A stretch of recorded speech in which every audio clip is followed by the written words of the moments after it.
I've actually brought Kevin on stage at the Comedy Cellar before, and I did it in front of him. Like the real Kevin Hart, please stand up. Can't tell if he's standing. So. But I think he's in his own head, or he's so little it went over his head. You have these white Norwegians in the crowd going, "We saw Kevin Hart tonight," you know? All my life, been grinding all my life. Sacrifice, hustle paid the price. Want a slice, got to roll the dice. That's why all my life, I've been grinding all my life. Look, all my life, been grinding all my life. Sacrifice, hustle paid the price. Want a slice, got to roll the dice. That's why all my life, I've been grinding all my life. Hello, welcome to another episode of Club Shay Shay. I am your host, Shannon Sharpe. I'm also the proprietor of Club Shay Shay. Stopping by for conversation and a drink today is one of today's top stand-up comedians. Jerry Seinfeld called him one of the best comics. He's fearless and has a rapid-fire punchlines. He sells out clubs and theaters across the country. He tours internationally. Every time he drops a special, it's in the top 10 on Netflix. He's a popular podcast host, prolific writer, expert trash talker, maverick, an actor, an entrepreneur. Like he says on stage, it's just comedy. Please welcome Kevin Hart. Mark Norman, the Club Shay Shay. Hey, it's an honor. How you doing, bro? Good, man. Wow, that was amazing. I wish you were my dad. He doesn't know any of that stuff. So that was very nice. Thank you.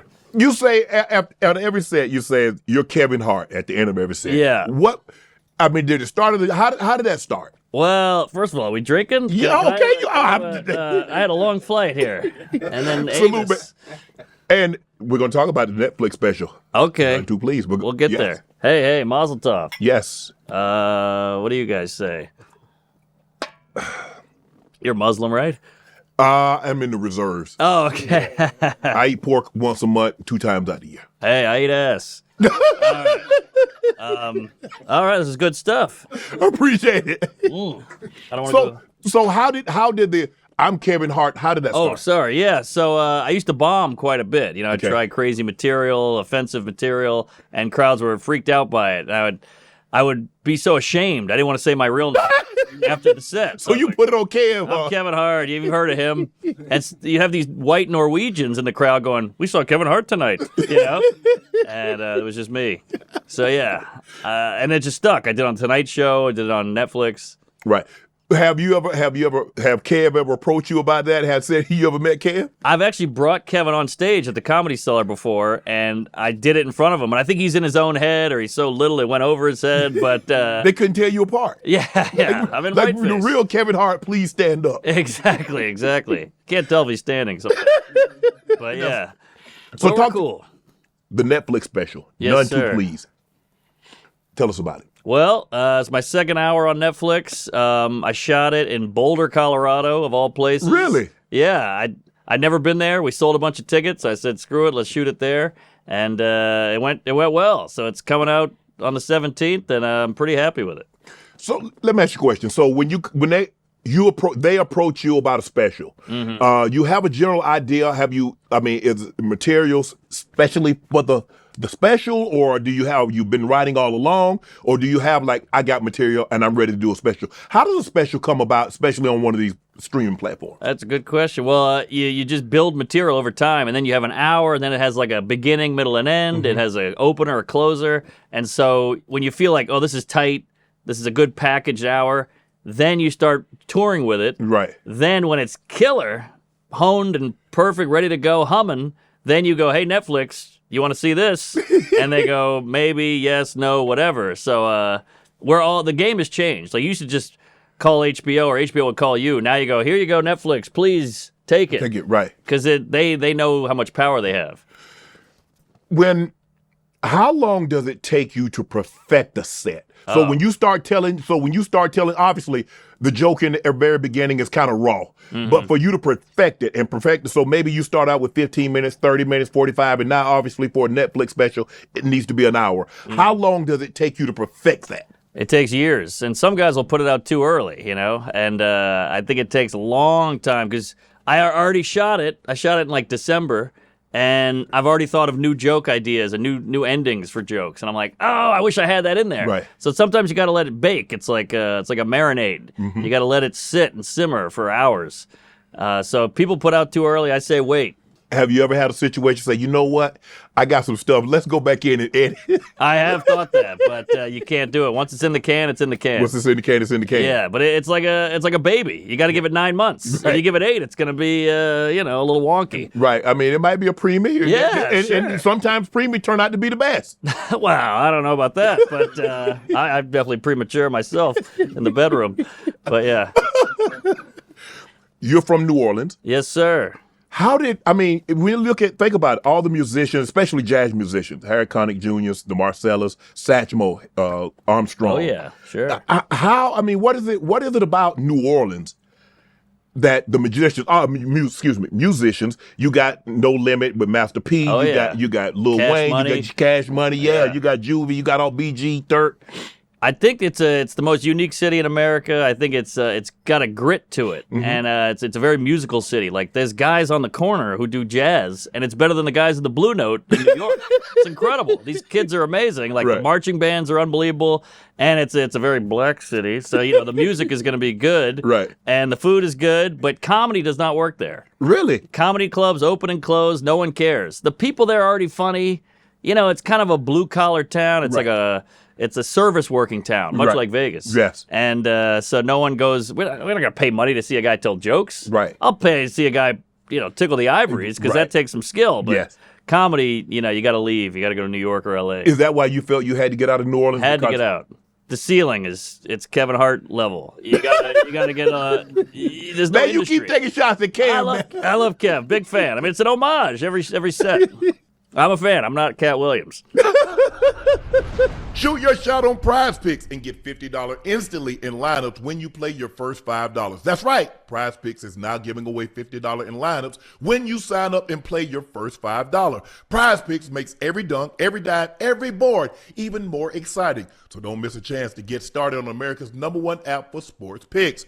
March is officially here, which means the best time of year for all you basketball fans. The madness is upon us, and the league is in the final stretch before the playoffs. Find your community on Prize Picks with new social features. You can share Prize Picks with your friends and copy lineups from winners with a single click. Copy lineups you like or use them as inspiration for your own picks. You can even follow Prize Picks partners like us and tell or fade our picks just with one click. Get in on the action at Prize Picks. It's now available in all 50 states, including California, Texas, Florida, and Georgia. Prize Picks is simple to play. Just download the Prize Pick app today. Use code Shannon to get $50 in lineups after you play your first $5 lineup. That's code Shannon to get $50 in lineups after you play your first $5 lineup. Prize Picks. It's good to be right. Mardi Gras. That's what New Orleans is really known for. Sure. You got any funny stories about Mardi Gras? Because you grew up there and from the very beginning. Oh, geez. I mean, you get 2 weeks off of school. It takes over the whole city. It's a beautiful thing. Everybody comes out, parades, floats, beads. You get your kids up on a ladder. You catch beads. I got beat up at Mardi Gras in college. I got jumped by a couple of frat guys. Let's see. I fingered my first girl on 7th Street. That's where all the high school kids meet. So Mardi Gras is just a special place in my heart. I was watching it on Instagram this year. It's killing me that I wasn't there. Well, I mean, it has to be something special. Shia LaBeouf, he gets drunk, gets arrested, and comes out and parties some more. That was a beautiful thing. He's the king of New Orleans right now. And some lady bailed him out. Did you see that lady? I don't know who she was, but she was just a regular lady who bailed him out, and that hit home. I was like, this is like my teenage years. That got to be so. You get 2 weeks off for school. So I don't really understand because I know about king cakes and all that other stuff. So it's just a bunch of parades, people dressing up, dancing in the streets, drinking. We used to steal a couch or find a couch at a junkyard, put it on the median. Okay, we call it the neutral ground, and we just sit there and drink until the parade comes by. And it's a beautiful thing. It goes all day and all night. It's Carnival. Your childhood, you grew up in a predominantly black neighborhood. Treme, yeah. I've heard of that. That was a TV show. It was by the guy who did The Wire, David Simon. Yes. Talk to us about that experience, because that's a very unique experience, because normally it might be the other way around. well, buckle up, Sharpie, because this is a crazy childhood. I grew up in this. My dad got a wild hair up his ass and bought an old, dilapidated mansion in this poor black neighborhood. And so we were the white family. So everybody thought we were loaded because we were the white family in the mansion. But we didn't have running water. We had mice. We had termites. And so people would break in, like crackheads would break in and be like, you got to get your shit together. This is out of control. This is pathetic. And we eventually got up enough money. We turned half of it into a bed and breakfast to get some income coming in. But yeah, my bike got stolen all the time, got pushed around. It was rough, but it made you funny. What was it about? What did you learn about being around predominantly black? Because our cultures are very, very. We might want some of the same things, but the way we see things is totally different. The way we respond to things are differently. Well, there's a lot of different. First of all, I skateboarded in the '90s, which was a white guy thing. Now everybody skateboards, which is great. It's become diverse. But I skateboarded, so a lot of like board breaking, a lot of throwing my board. I was skating on it. We built a skate ramp at a basketball court. Right. Burned it down. It got burned. Oh, it got burned. You didn't burn it. No. Yeah, they burned it. Okay. So that was awkward. So then my parents had to work so much because the house was needed so much income. Right. So they were always working. So they hired a nanny. They hired a black guy named Enus, who was a transvestite. So now I'm learning how to shave, how to fight, how to drive a stick by a black guy in a wig and high heels. How did that? Hold on. How did that come up? Because that is woo. I know. You talk about a trans and a black man. Yeah. This white family, and they says, you know what? We think it'd be a good idea that you be the nanny for our son. Yeah. Well, he lived next door, 2 houses down. Okay. He did burlesque at night. But I think it was before the whole trans thing. Mm-hmm. So he was just a cross-dresser, is what we called him. But he would wear high heels and a wig while he, swept up or cooked or whatever. And my dad wasn't around a lot, so he kind of showed me the ropes. Right. Like I remember I was like going to a dance, and he showed me some moves, and it was like a sitcom. And we became friends, and I was kind of scared to go out in the neighborhood, but he couldn't go out either because he was in a wig. Right. And the homophobia in the '90s was a different world. And so one time I got my bike stolen. I ran home crying.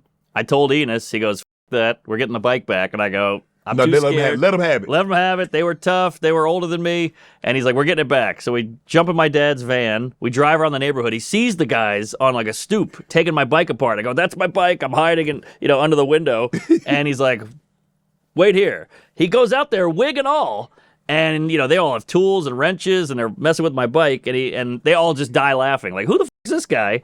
And they're going, "Look at this faggot, holy shit." And he goes, "That's not your bike, I'm taking it back." And they're like, "What are you going to do about it?" And he goes, "I'll show you." He grabs it. They don't do anything. Takes the bike, puts it back in the van, closes the door, we drive home.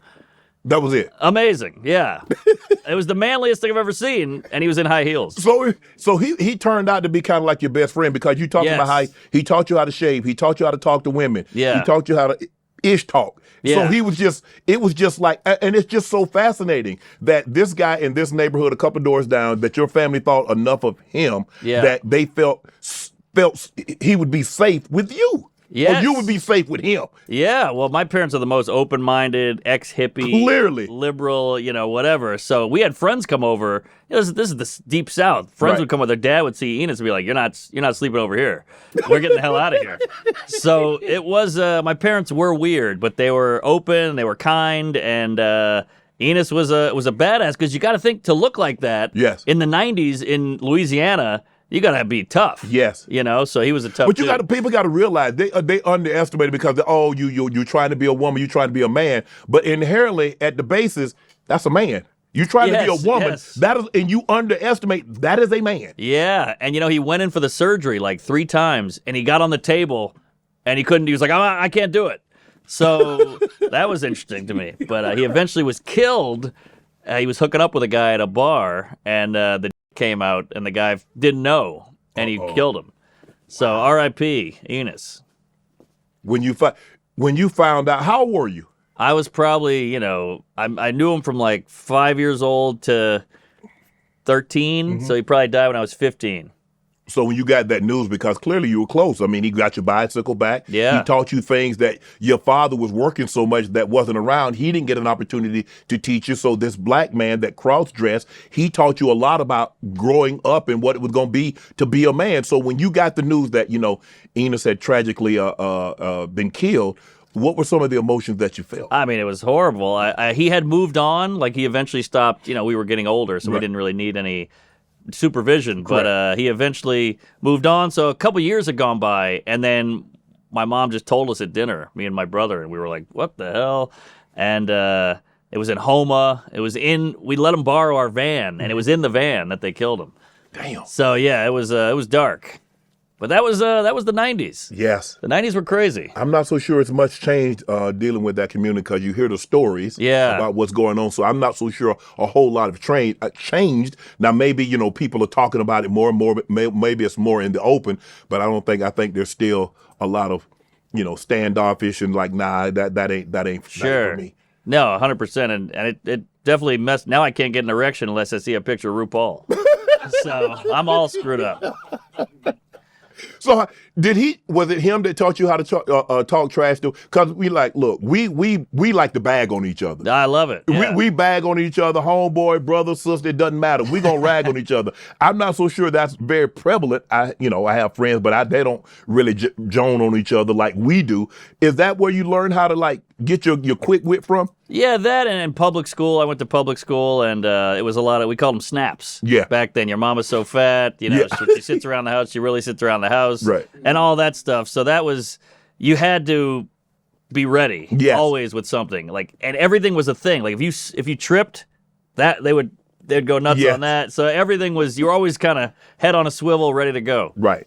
You mentioned you went to public school until you was in the 8th grade. Yep. And then you went to a private Catholic school. Yeah. So what was so obviously now all of a sudden you're in this predominantly black neighborhood. Yep. You're in public school, so I'm sure it's probably predominantly black. Sure. And then you go to a Catholic school that's probably predominantly white. Yeah. It was very different. It went from hearing the N-word to hearing the N-word.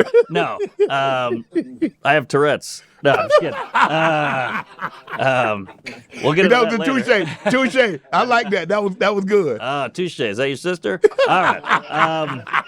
It was a culture shock because we went from like wearing whatever you want, walking around, busting balls to like church, chapel, tie, slacks, jacket, all that shit. So it was. I was up in school. I was getting in trouble. I was failing out. So my dad's like, "You're going to private school."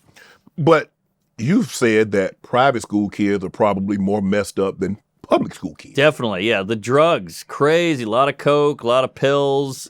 A lot of like rich white kids with no supervision who could do whatever they wanted. Uh-huh. A lot of alcohol. A couple of them died of heroin. A couple died of drunk driving.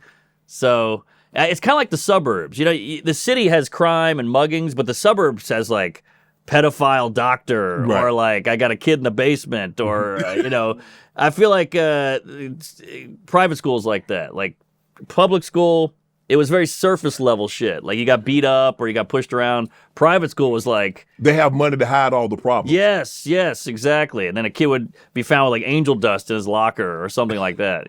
You mentioned the house that your parents moved in and that you say you had rented. Did you feel that house was haunted? No, I would have killed for a ghost. We had this alarm system that would go off, and it would go off at like 2 a.m, and you're like a 10-year-old in bed, and you could hear a guy downstairs, right? And then you'd see your dad with a baseball bat, and you're like, oh my god, it was a rough way to live. But ghosts and seances, all that stuff is really, really big in New Orleans. That's true. We're a big voodoo town. But, I was not scared of ghosts. I was scared of Tyrone. You said your family moved out of that neighborhood when someone broke into your home and tied your family up. Yeah. That was the big closer. We had I was at a Mardi Gras parade. Okay. 2 guys broke in, knocked on the door. My dad answered, gun, held him down, tied him up with his own neckties, and then tied up my mom, and then tied up my brother, took all the stuff, all the jewelry, all the credit cards, stole the cars, and after that we were like, we're out of here. You left. Yeah, well, I showed up, and there was like 8 cop cars at the house, sirens going, lights going, and I was like, oh my God, my parents are dead, and I saw my mom crying, and my dad's talking to the police, and that was it. Was that a common thing? Somebody knocks on the door, you just open the door like you don't ask who it is, or I don't know. Was there not I guess there weren't peepholes back then. Were there peepholes? No peepholes, and I think again, my parents are very like They were open. Yeah, they didn't think who's this guy? Maybe he needs help, and then they open the door and boom. Was that the first time you guys had ever been robbed? No, we got robbed all the time, but that was the first time They were like home. a home invasion where there was actual. But I saw a guy. I would see a guy run out of my backyard with like a TV under his arm or something. I saw that every now and then. You didn't chase him and try to get it back? Wow, he was a real big guy. I was 9. Yeah, let him have it. Yeah. The first week we moved there, a kid knocked on my door and he goes, "You got a Nintendo?" And I said, "Yeah." And he goes, "Hey, I got these games. You want to trade games? We don't have to go to Blockbuster. We can just trade games." I said, "Sure, I'm making a new friend." Boy, what a gullible douche I was. And then he was like, "All right, here you go. Here's my 2 games." And I gave him my 2 games. I gave him Excite Bike and whatever. And he was like, "All right, great." Never saw him again. His games didn't work.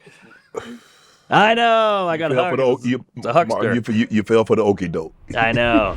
At the start of every new year, I set my goals. I tell myself this year I'm eating right, I'm working out, I'm working hard, staying on track. Then reality hits. Work, travel, cravings, distractions. Life just loves to test your focus. I've been there. I've fallen off, but I don't stay down because Amazon helps bring me back up every time. Amazon is here to make sticking to your goals easier. From healthy snacks I need to workout gear I like to have on hand. All of my everyday essentials are available to purchase in one place. Not to mention, I can get it delivered fast so I don't have to worry about making a trip to the store and adding to my already busy schedule. Great prices, no running around, no extra hassle. Now that's convenient. So when life tries to steer you off track, Amazon can help get you back to the plan, focus on your goals, and stay on your grind. Save every day with essentials from Amazon. You were traumatized and you had a problem urinating in the bed. Yes. Wow, how'd you know all this? And they say there's a real serious issue if you have those kind of problems after the age of 7. So you have it in your teenage years. Yeah. There is really some things going on internally that you had to deal with. Gee, this is therapy, man. This is crazy. Holy shit. I've never seen a therapist in full Lululemon, but I'll take it. Yeah. Bedwetter up to like 14, and then I was kind of an alcoholic for a while, and then it would come out again. So I can't tell you, I peed on more women than R. Kelly. So hold on. Now, normally, if you have in our community, they might let that thing go till you're about 3, maybe 4-ish. After that, there's going to be some problems. Yeah, it was bad. I mean, sleepovers, I would stay up all night because I was too scared to wet the bed. Yeah. And my dad tried all these old school remedies. He's like, all right, no liquids after 6. Right. So at 8 o'clock, I'm eating Doritos like, I'm so dry. And then we bought this buzzer that would clip to your waist, and when it felt moisture, it would beep to wake you up. And I shorted out. I pissed all over it. So I had to just ride it out. So what did they get to the root of what was causing it? I think you're right. I think it was the trauma because it stopped when we moved. Really? Yeah. So the brain is a mad scientist. Your parents never disciplined you because of that? Not discipline, more like they tried to remedy it, but it never really took. You say, I don't know. What are they going to beat my ass for? Yes. That's exactly. I don't know. Start shitting the bed. Yeah. That's going to make it worse.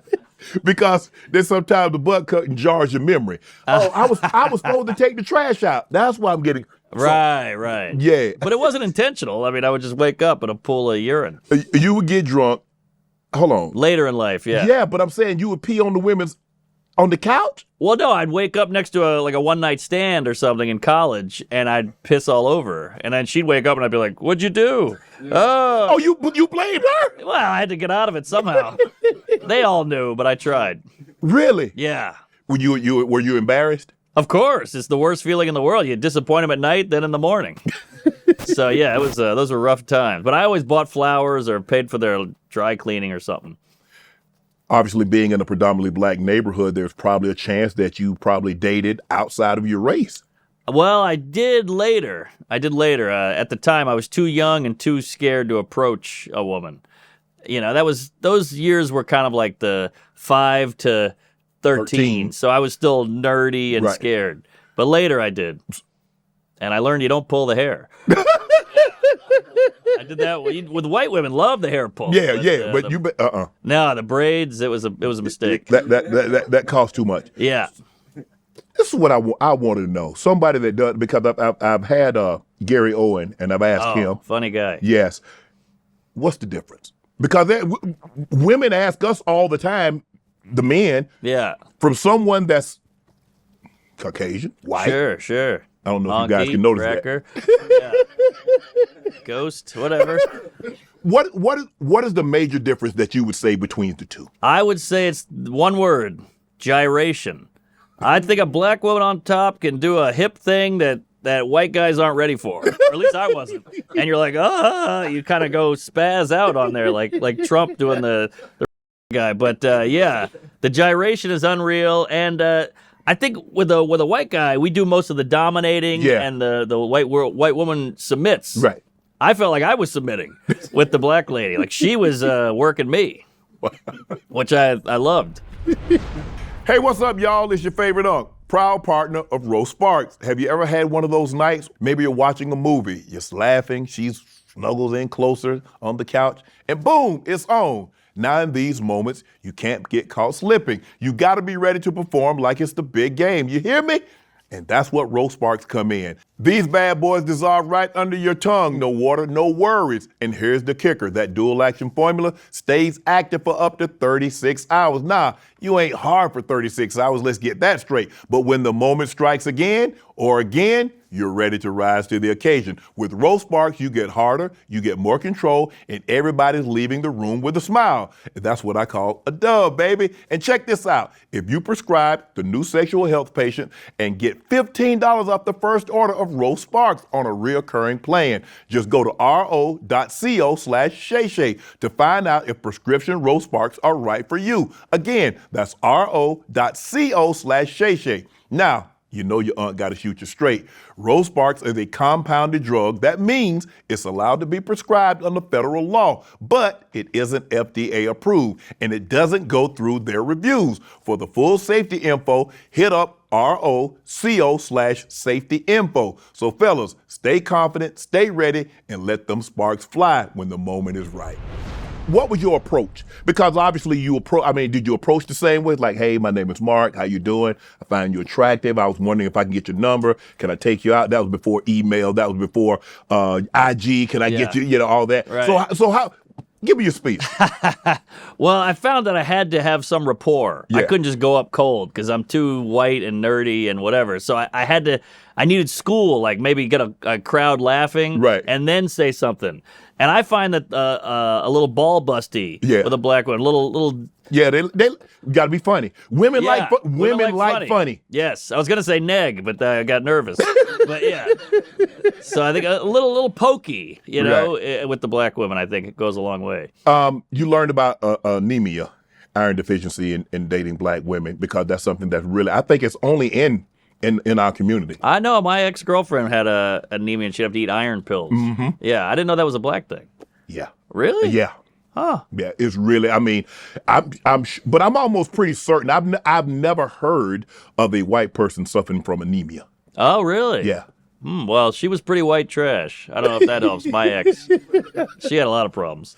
Before you got married, was it hard? Was it hard dating? Because like you're on the road, and it's not in that time. I don't know how prevalent it is to take your significant other on the road with you. Sure. Because you're doing, you're up all time of the night, and you're like this city, and then you driving to the next town, or however you're getting there. So, how was dating before you got married?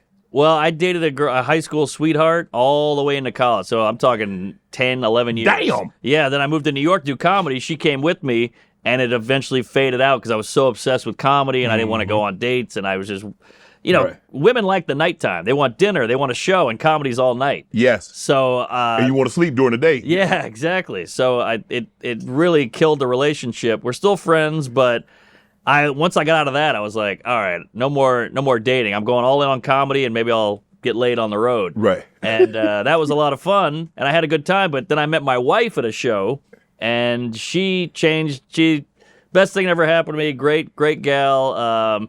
I always feel like men are like a horse. You know, you see those old movies where you got to break the horse like a wild stallion. And Yes. some guy can like pet its forehead and give it a carrot. That's what women do for us. Right. And I feel like she was that for me. And she's funny. She's cool.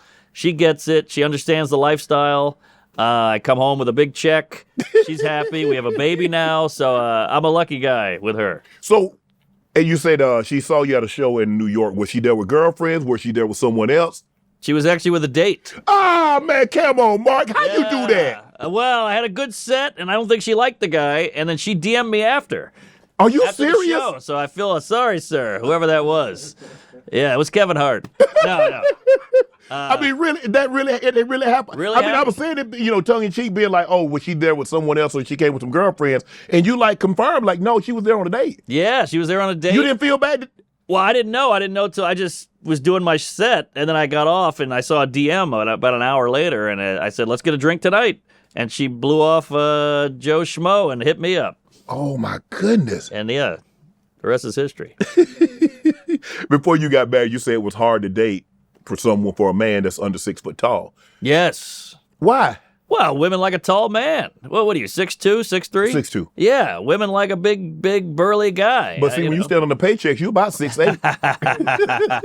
Yeah, but you don't have the paychecks till late in life, Okay, you know? okay. So I had to stand on jokes or whatever. And, when I was on Tinder back in the day, it would be like, no one under 6 feet, no guy under 6 feet. So I would always say I'm growing as a person, you know?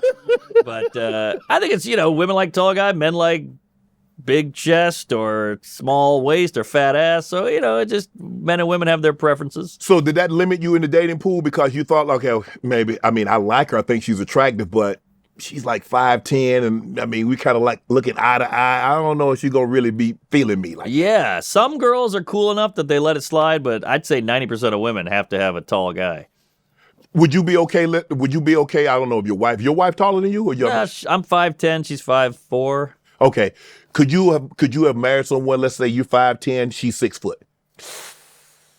I could do it, but the heels would be tough. Yeah, because with heels you're gonna be 6'4". Yeah, exactly. At least 6'3". Exactly. So you got to be in flats all the time, Mark. Yeah, at that point I would go just trans. Give me an Enus. You once got dumped because she didn't view you as manly enough. What's manly enough? Well, I'm a pretty, I just like to go with the flow. You know these guys who want to drive or they want to grill? Yeah. I'm not one of those guys. Yeah. I'm like, you want to grill? Go grill. I'll hang back. I'll drink a beer. So I think women want that guy. They want the take charge guy. Yeah. And I'm like, I don't want to take charge. I'm lazy. You go.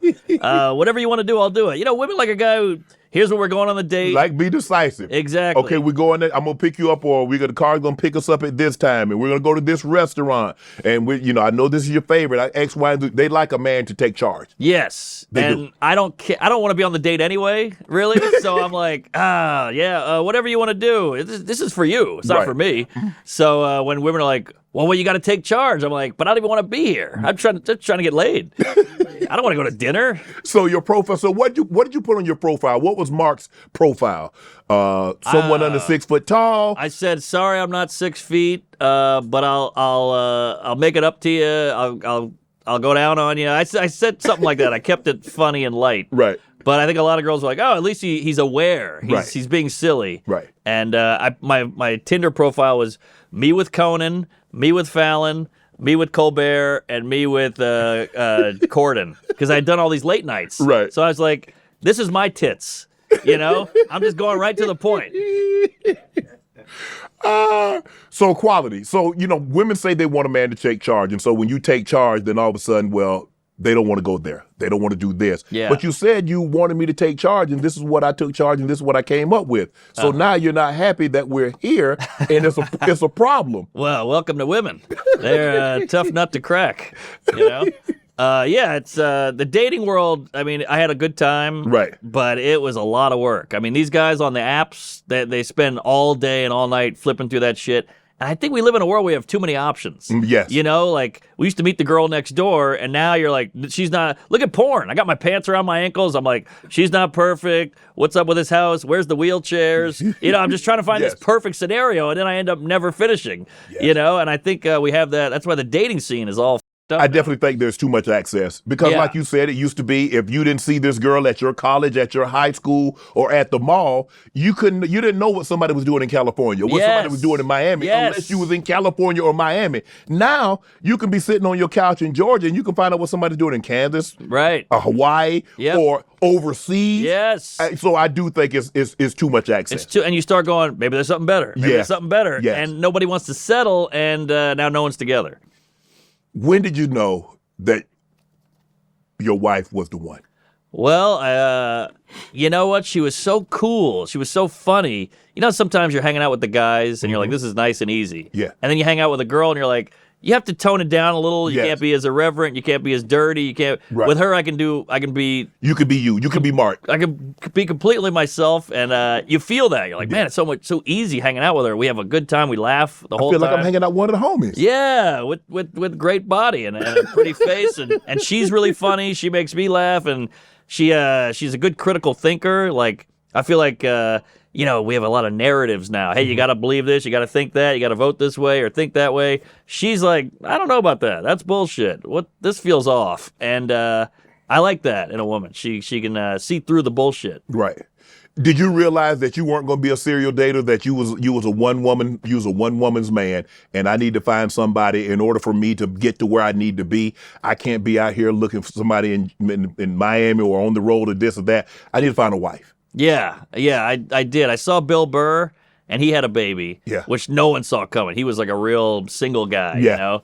And he has jokes in his old Letterman's, I'll never get married. What's the point of marriage? It's so stupid. And he said he had a kid, and he goes, I got to tell you, I wish I did this 10 years earlier. Wow. And that, like, hit me. And I was like 38, 39. I was like, I'm going to be 40 soon. And you start thinking about it, and you're like, kids are a lot of work and a lot of money, but I should do it. And clock's ticking, and I'm not getting any younger, and I can still live my life with a kid. Right. And so now we have a kid, and I'm obsessed with it, and I want to have another one. You want more? Oh, you want more? I'd like to have two. So do you come from a big family? No, just me and a brother. You and a brother. So you're going to do at least two, maybe three? Maybe two. Two's good. You got three, right? I got three. Yeah, how do you like it? My kids are grown. My kids in their 30s. Oh, wow. Really? Yeah. Oh, wow. Yeah, I got started early. So how old were you for the first one? 24. Whoa, that was scary. I bet. Yeah. Because my 20s, I was still an idiot. I was climbing up the walls, drinking, and partying. Good for you. So, can you be honest? Can you be honest with your wife? Because if she asks you, well, honey, how did this look? Can you say, baby, that don't look good on you? I can, yeah. That's because nice. You know that like sometimes you can't be honest. Of course, and I don't understand those women. Do I look fat in this? I'm like, of course you do. That's why you're asking. And if you can't take the truth, don't ask me. Right. I never understood that about women. So where'd you take your wife on the first date?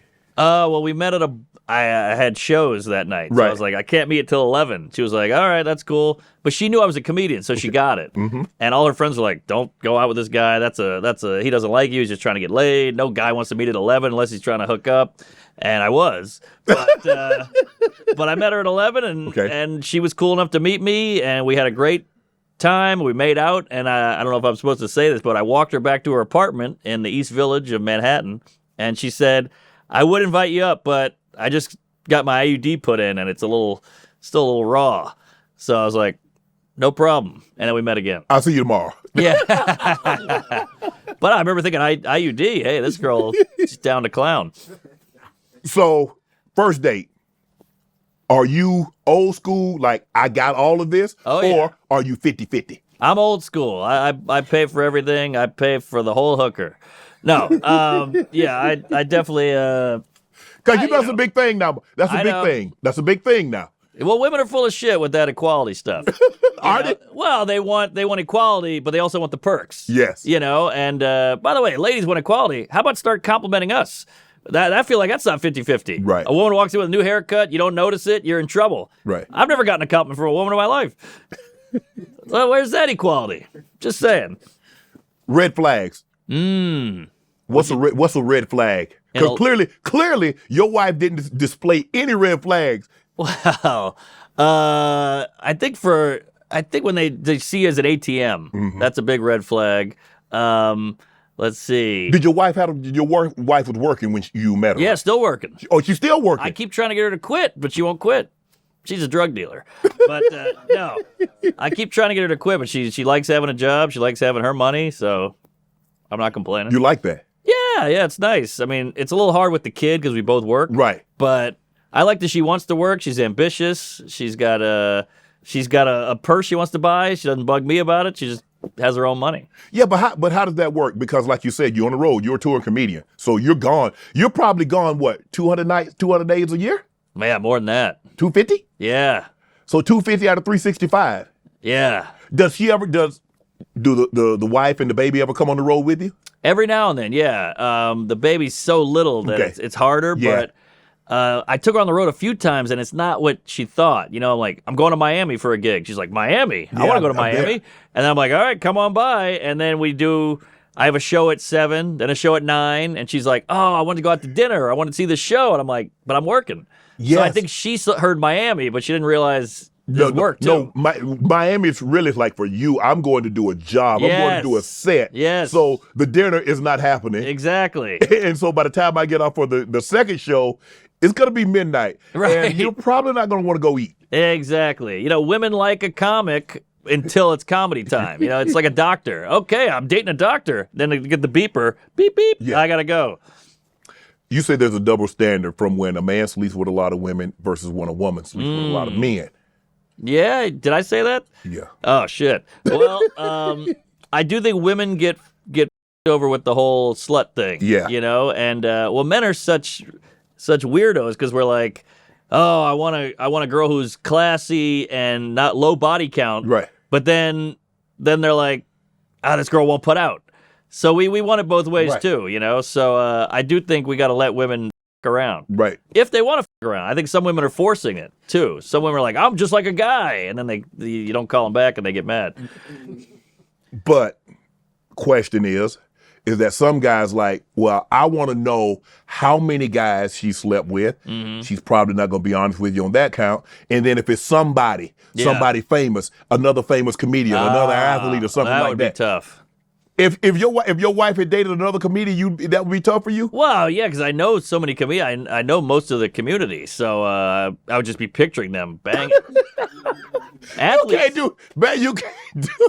Well, athlete though, you're an athlete. If I knew another athlete, my wife before me, oh my God, because a comedian, you know, I'm not going to do much damage.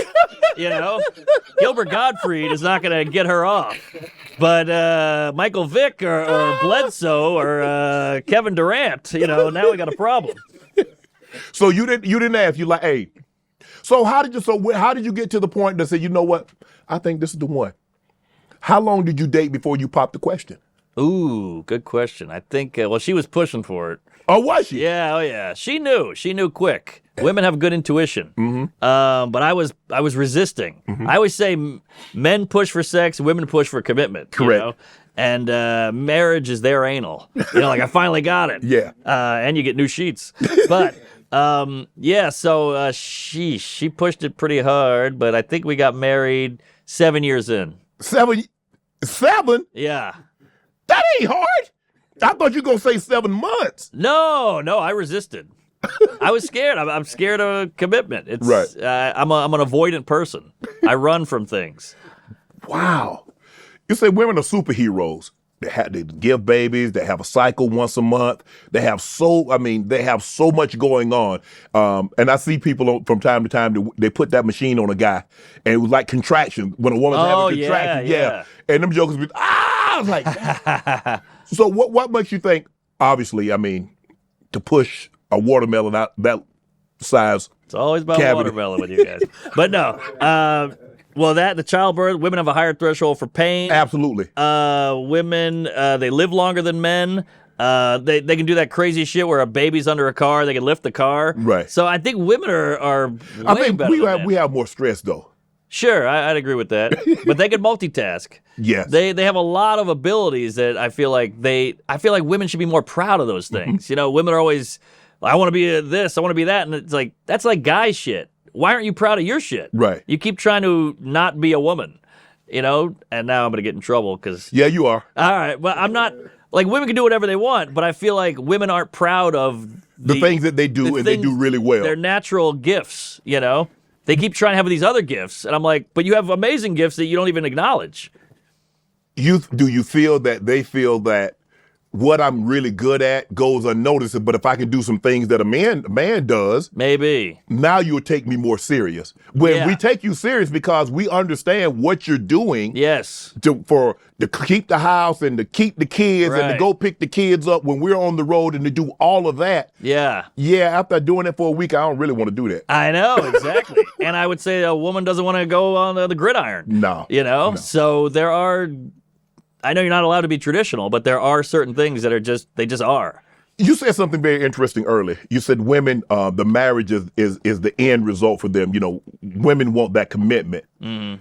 And tradition. You hear a lot of women says, well, I want a traditional, but they don't want to do traditional things. Sure. Because the traditional, the woman used to keep the house, and even if she had a job outside of the house, she still came home and cooked. She Right. still came home and cleaned. She still came home and did all the things. That's what traditional meant. Mm-hmm. But now there's like, well, I want traditional. I want a man to propose to me and take care of everything. But I want to be this new age, this feminine. I want to be this Right. new age woman. Yes, exactly. It's like I said before, they want it both ways, which is not just women, men do too. Yeah. It's just human nature. But, you know, women want this new age shit, but then when a guy is doing all this feminine shit, they're not into him. Right. So biology tends to win at the end of the day. Yeah. Propecia, you was taking Propecia to grow your hair. Yeah, but still taking it. there are some side effects that comes along with it, though. I had that. You talking about a boner? Kelce? I had the no boner, and you know what? I started taking Propecia. My friend goes, "Watch out, it your dick up," and I was like, "Oh no!" And right after he said that, I couldn't get hard. Really? It got in my head. Yeah. It was all mental. And then eventually I realized, wait a minute, I can get hard whenever I want, but that guy got in my head. It's all in my head, and then I got better. But it took like a good 6 months. So let's just say for the sake of argument, you had to, like, you could have hair, but that wasn't going to happen down there. No, I would. You'll be bald? I'd go bald, yeah. I would. I mean, I'd look like, I'd look like Tyrese. I'd be bald in a second. But now kids have boner pills. Like, I know like 20-year-olds taking boner pills because they're like, I don't want to have the risk just to be sure. And I'm like, man, you got it made. I had to, like, if I was in front of a naked woman without a boner, I had to tap dance, tell a story. I mean, it made a man out of you. It was like built character. And they could just old people go, these kids are soft. I'm like, no, they're hard. They are rock hard. They got Blue Chew and all this shit. Yeah, Rose Sparks, yeah. Yeah. Mm-hmm. So they don't know what Cialis, they got. Viagra? Yes. And we had Viagra when I was younger, but it was like a Bob Dole thing. Like old people took Viagra. But I don't know if it's necessarily for to do that. I think it's for the enhancement. Like you want to be like a porn star. Got it. Yeah, you want to be able to keep going and going and going and going. I thought it was just in case it didn't work. Nah. I think that's for, you want to be like, if okay, I'm a good quarterback.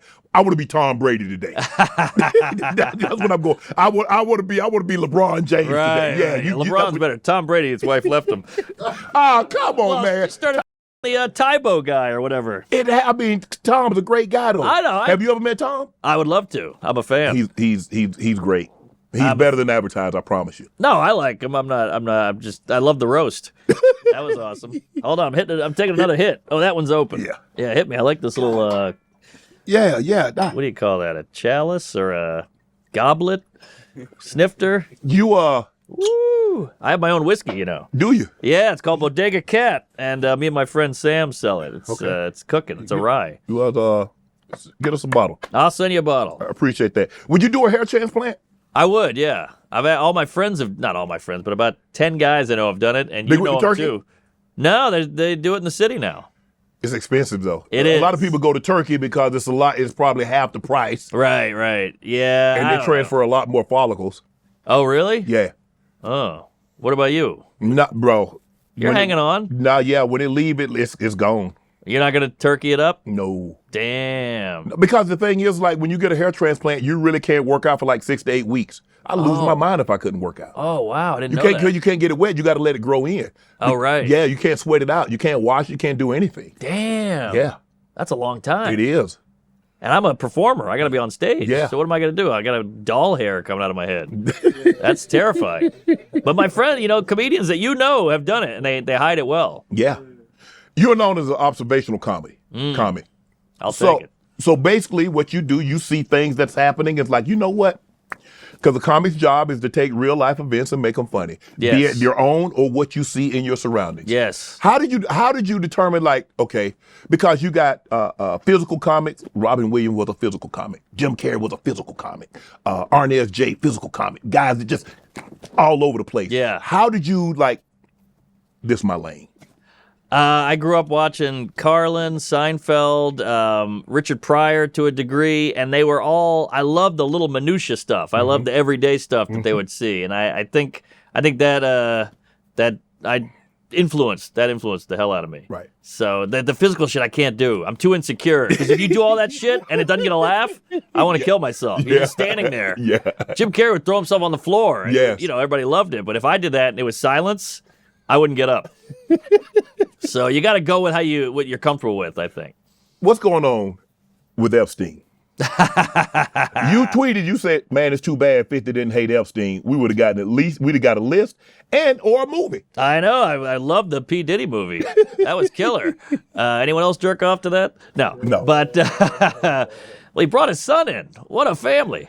Those freak-offs. But yeah, Epstein, I think when a powerful rich guy has an island and a jet, and you hear Diana Ross is there, Bill Gates is there, Bill Clinton is there, Michael Jackson is there. You go, I want to be part of that. I mean, Oprah emailed him and said, can I go? And he said, no thanks, which I get. She's not the hottest,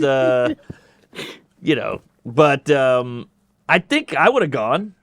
Even if I didn't know what it was, I would have said, yeah, I'll go to this island with all these celebrities. Yeah, because, you hear a lot of celebrities have gone, a lot of, maybe not celebrities, but powerful people, influential people. You look at the royals, government officials, politicians, a lot of them are losing their jobs. I know. Over this. There are a lot of, if I'm not mistaken, I think Bill Gates just came out and said, he did have an affair with a Russian model or something. Whoa. So he apologized. I think I read that. And you see, Prince Andrew, he got demoted and losing all this. He got arrested, and you see all these officials people coming out. It's like, I didn't know nothing about no Epstein until they started talking about it. But when they first started talking about it, did you think it was this bad? No, I didn't think it was this bad. I always thought it was overblown. Oh, we're making a mountain out of a molehill with all this shit. But then you hear about the girl Gouffre or whatever. She was killed, and you're like, oh man, this goes deep. And then he was had all these passports, and he was in with Mossad or whatever. So I think this goes way down. I think this lady who got kidnapped, Nancy Guthrie, I think she's tied up in Epstein. Really? Oh yeah, because the daughter was she's a news anchor, and she interviewed a bunch of the victims. Yeah. And then next thing you know, the mom gets scooped up. So I think this is all tied up. Do you think what have we seen happen with foreign officials losing their the government roles or things of that? Do you think we'll see this happen in America?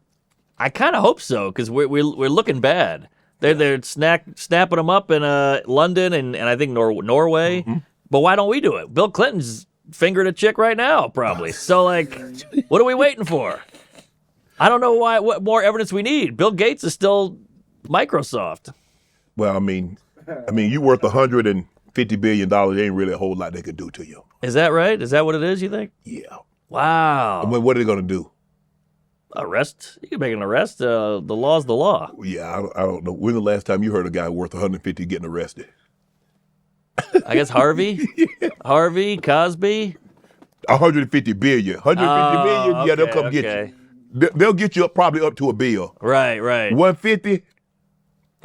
Yeah, but I think the American public will not be satisfied until something. Everything, yes. Somebody's going to have to give an account for that. And the government is so shady with it. They're like, there's Epstein's a hoax. I mean, we'll get to it eventually. Here's a bunch of papers, 3 million documents. Half the shit's redacted. Right. So I'm like, just give it to us or don't. What is the dangling this carrot? You saw what happened at the BAFTA.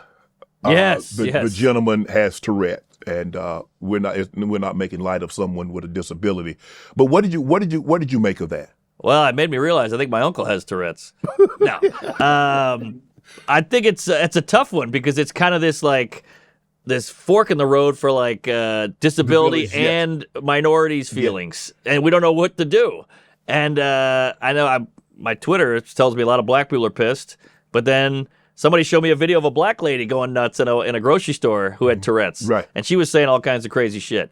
So the guy did apologize. I think it was a bad month for it to happen. Yeah. So I don't know. I got to sit out and hear your thoughts. Well, I think the thing is that they could have edited it out. It was it was 2 hours. You had that opportunity. But when someone yelled "Free Palestine," you edited that out. There are other things you edited out, but Right. you leave this in. Yeah, why?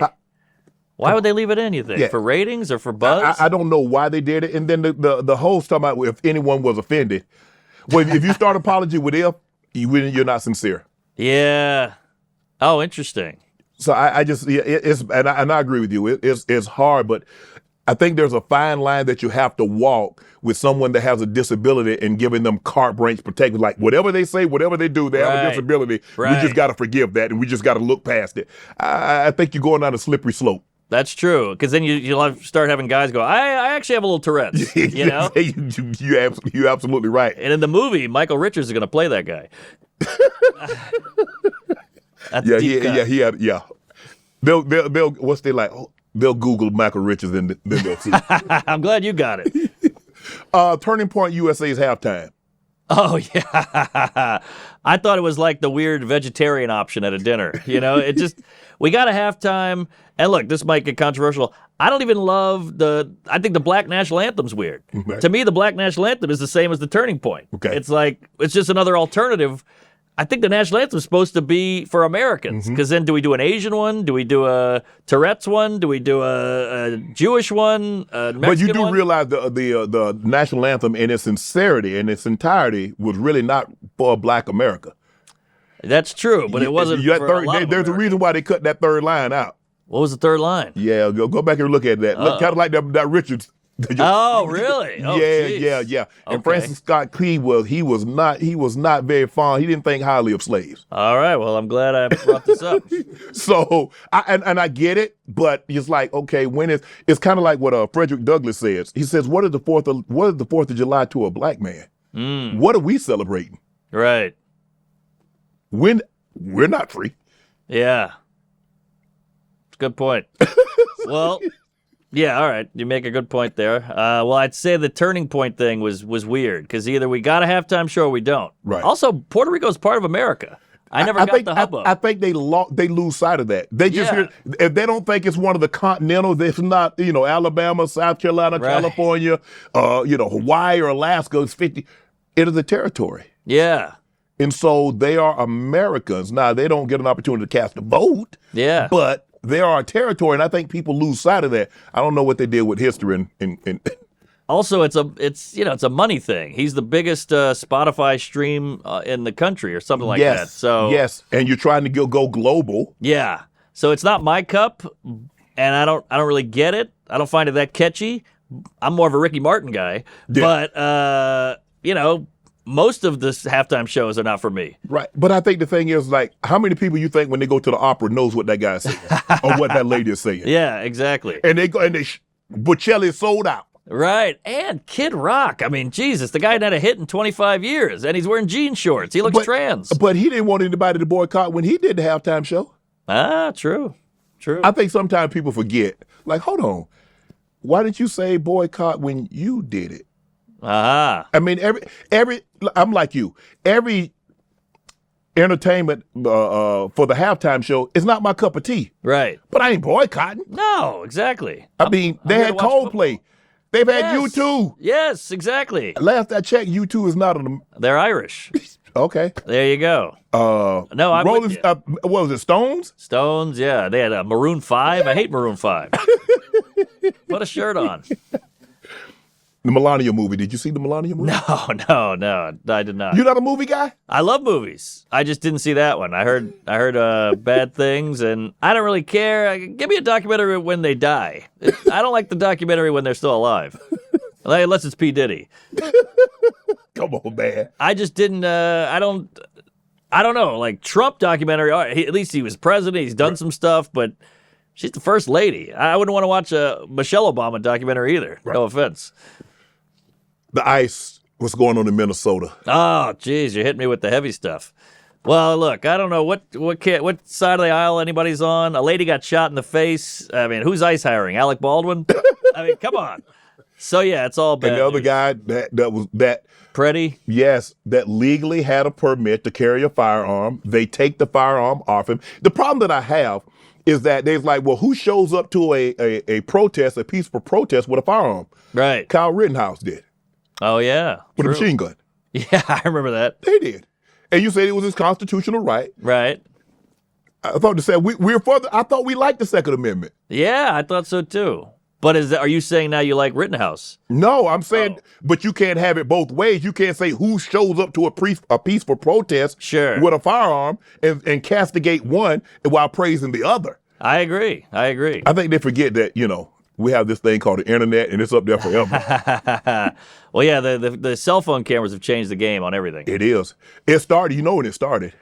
Kramer. Oh. Rodney King.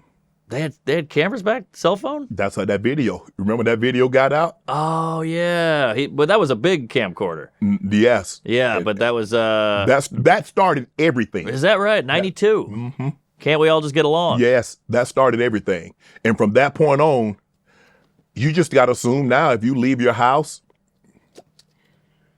Yeah. anytime you raise your voice, Right. Exactly. anytime you don't sign something, someone say, "Hey, Mark, how you?" Nah, I'm in a hurry. Mark won't sign. I just have. I've seen all of his shows. Yeah, that's a weapon now. It is. But I do think it's bad for kids. Like they did this study where kids aren't dancing anymore because they're scared they're going to get recorded. Wow. So like kids should be able to cut loose. Yeah, there are a lot of things that I think this generation and maybe the generation, but 10, 15 years ago are missing out on. Yes. Because of the camera phone, I completely the cell agree. phone. I completely agree. I think kids aren't drinking anymore, but they're doing other shit that's unhealthy. Drinking could actually make you open up and meet people and socialize and maybe get laid.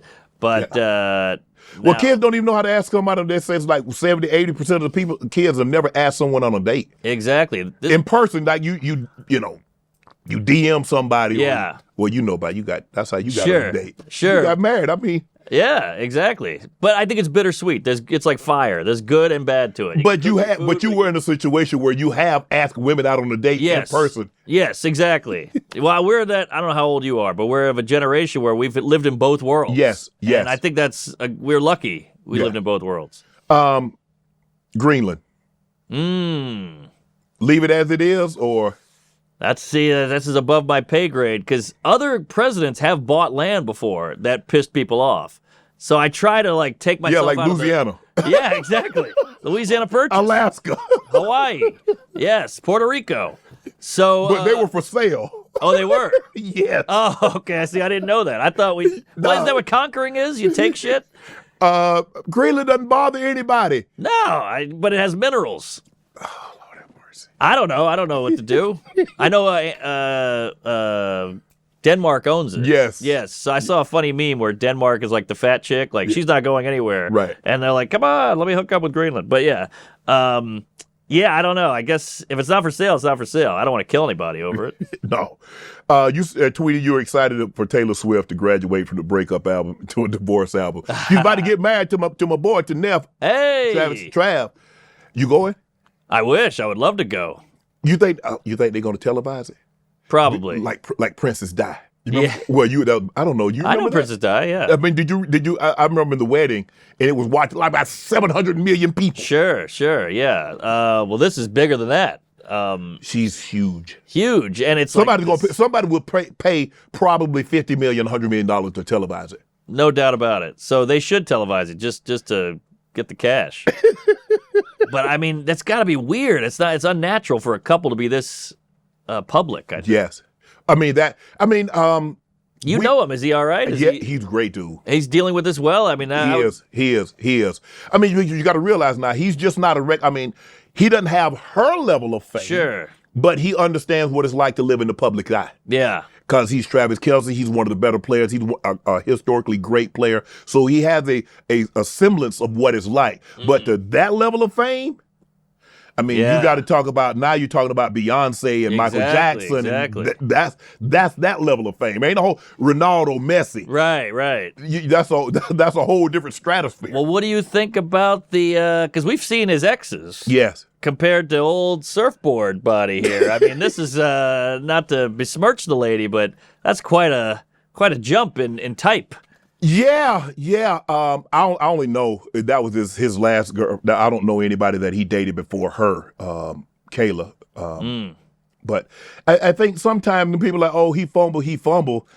I mean, if somebody makes you happier, is that a fumble? No, not a fumble, but I wonder if he misses that fat ass. I think he's doing okay. All right. I think he's doing okay. I think she could get a BBL. No, that doesn't fit. That doesn't fit. That doesn't fit with what you got going on.